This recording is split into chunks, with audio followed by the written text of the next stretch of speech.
ও octane নয়, petrol নাই, সাংবাদিক এসে এই জায়গায় ভিডিও করতেছে, এটা কোনো কথা? SS Talukdar Israel filling station. হুম। এটা অক্টেন পেট্রোল নাই, এদেরকে আগে খেয়ে বেরিয়েছে।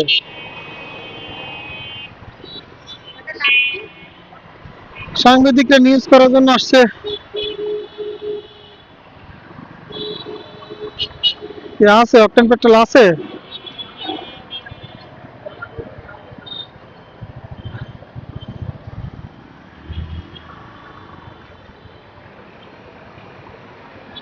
কি নাই?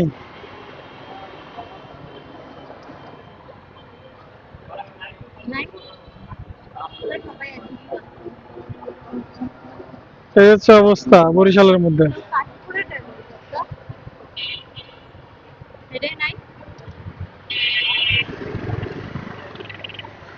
মানে একটা যে কি পরিমাণ গুজব শুরু হয়েছে দেশটার মধ্যে।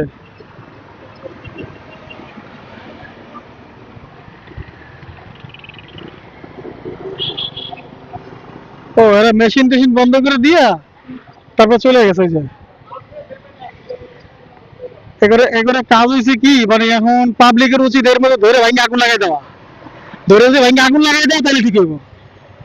পাবলিকের উচিত ধরে ভাঙে আগুন লাগাই দেওয়া ওগুলোর মধ্যে। ধরে যদি ভাঙে এখন আগুন লাগাই দেয় সবগুলো পেট্রোল পাম্পের মধ্যে, তাহলে ওর জন্য একটা উচিত শিক্ষা হইব। এই বদমাশ গুলো যে সবসময় বদমাশ গুলো করে, এই বদমাশি গুলা প্রত্যেকটা পেট্রোল পাম্পের উচিত পেট্রোল দিয়ে আগুন আগুন লাগাই দেওয়া। তো যখন পেট্রোল বেচবি না তোকে পেট্রোল পাম্পে থাকা দরকার নাই। বদমাশ গুলা।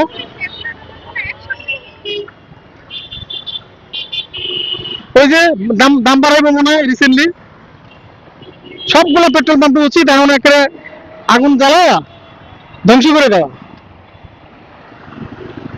ইরান আর ইসরায়েলের যুদ্ধের মতো।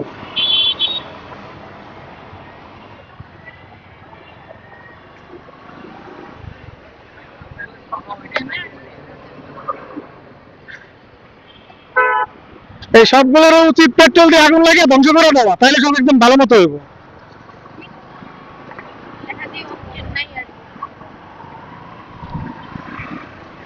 একটা বদমাশি শুরু হয়েছে দেশটার মধ্যে।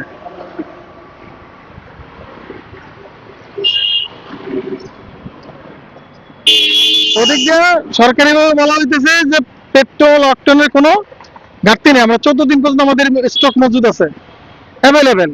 আর এদিকে পেট্রোল পাম্পগুলোতে এই ধরনের শয়তানি শুরু করছে।